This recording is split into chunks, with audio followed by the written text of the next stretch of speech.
wafdi uu hogaaminayay wasiirka wasaaradda gaadiidka iyo horumarinta jidadka mudane cabdilaahi abubakar cismaan oo ay weheliyaan wasiir ku-xigeenka wasaaradda qorsheynta iyo horumarinta qaranka injineer xuseen ibraahim buuni iyo wasiir ku-xigeenka wasaaradda waxbarashada iyo sayniska cabdilqaadir maxamuud sheekh maxamed. mas-uuliyiin ka socday sanduuqa horumarinta somalilan ee SDF ayaa kormeer shaqo ku soo maray mashaariicda dibudhiska iyo dayactirka wadada isku xidha Xamaas ilaa degmada Sheekh oo ay ku jiraan biriishada Cabaadweyne iyo Huduse. waxaana ugu horeyn halkaasi warbixin ku siiyay wafdiga howlwadeennada gacanta ku haya dibudhiska iyo dayactirka mashaariicdaasi iyo mas-uul ka socday sanduuqa horumarinta somalilan ee SDF. halkaanu joognaa waa dooxii Cabaadweyne waxaana ka socda dhismihii dibudhiskii mashruuca dib loogu dhisayo oo ay maalgelisay SDF-tu imika mashruuca baagan biriishkan dherarkiisu waxa weeye 300 mitir weeyaan. ilaa markaa waxaa la rajeynayaa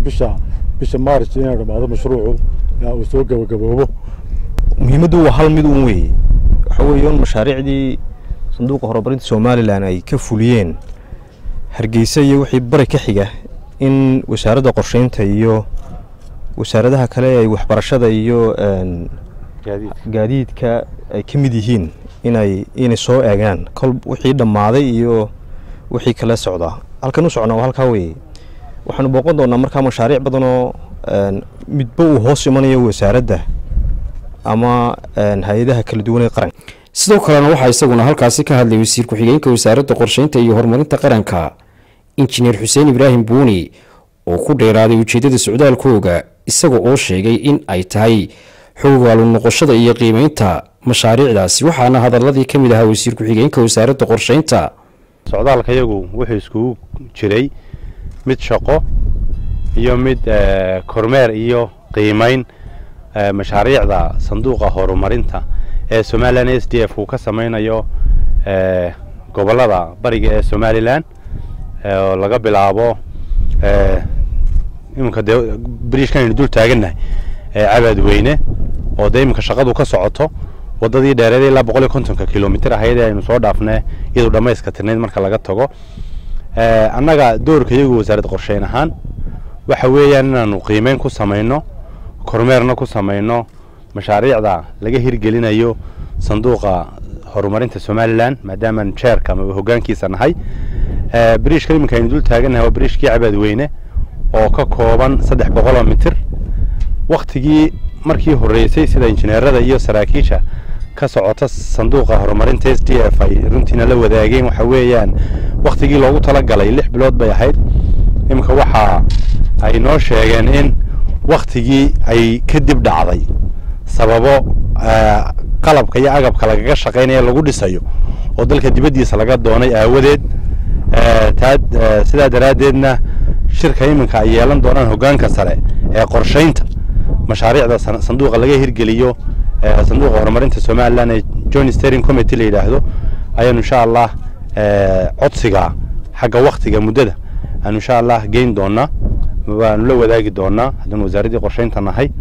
marka socdaalka iyagu wuxuu daarnaa annaga ka wasaaradda qorsheyn ahaan kormeerka iyo qiimeynta mashaariicda sanduuqa horumarinta Somaliland laga hirgelinayo gobolada bariga. wadaduna muhiimad weyn bay inoogu fadhidaa haddii nahay bulshada reer Somaliland. wadadu waa bahal bowlaha kaliyaatay maanta aynu hayno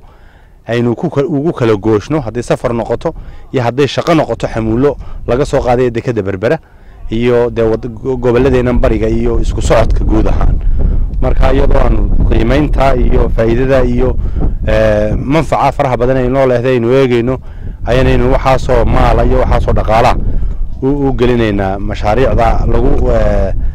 bilic siinayo ama lagu dhisayo wadooyinka iyo horumarinta jidadka. marka aad iyo aad baad u mahadsantihiin. sidoo kale wasiirka wasaaradda gaadiidka iyo horumarinta jidadka Somaliland mudane cabdilaahi abubakar cismaan ayaa isaguna waxa uu ka warramay muhiimadda ay leeyihiin wadooyinku isaga oo sheegay in ay xukuumad ahaan ka go'an tahay sidii loo horumarin lahaa dhammaanba wadooyinka Somaliland. marwarimahaasi ka hadlayay wasiirka wasaaradda gaadiidka iyo horumarinta jidadku waxa uu sheegay sida uu sheegay wasiir ku-xigeenku safarkaygu waa kormeer iyo qiimeyn iyo sidoo kale inaan bilowno wadadii ceeri gaabo insha allah hadduu alla ka dhigo wiigan soo socda hadduu alla yidhi waxaan jecelahay inaan marka koowaad aan u mahadnaqo xubnaha SDF waan ognahay waananu qiraynaa inuu mashruuca ama sanduuqa horumarinta Somaliland SDF inuu yahay sanduuqa ugu waxtaabashada badan xagga horumarka ama infrastructure-ka wadooyinka ereeboodada iyo dekedu waxay ka mid yihiin kaabayaasha dhaqaale la'aantoodna dalma horumari karo sidaa awadeed baanu NDP2 geena iyo barnaamijka xisbiga siyaasadeedka kulmiyaba waxay siiyeen bilarka labaad buu ka mid yahay bilarka koobaad waa xagga amniga waa bilarka labaad muhiimad gaarana way noon leedahay waxa jira in ka badan 9,938 ayaynu leenahay waxa la yiraahdo Somaliland Road Network waxay noo dhisan waxa weeyaan waa 10,010 kilomitir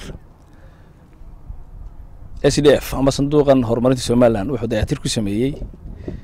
149.5 kilomitir sida ku cad NDP2 geena waxaan rajaynaynaa NDP2 SDF2 oo dhawaan la qaban doonana inay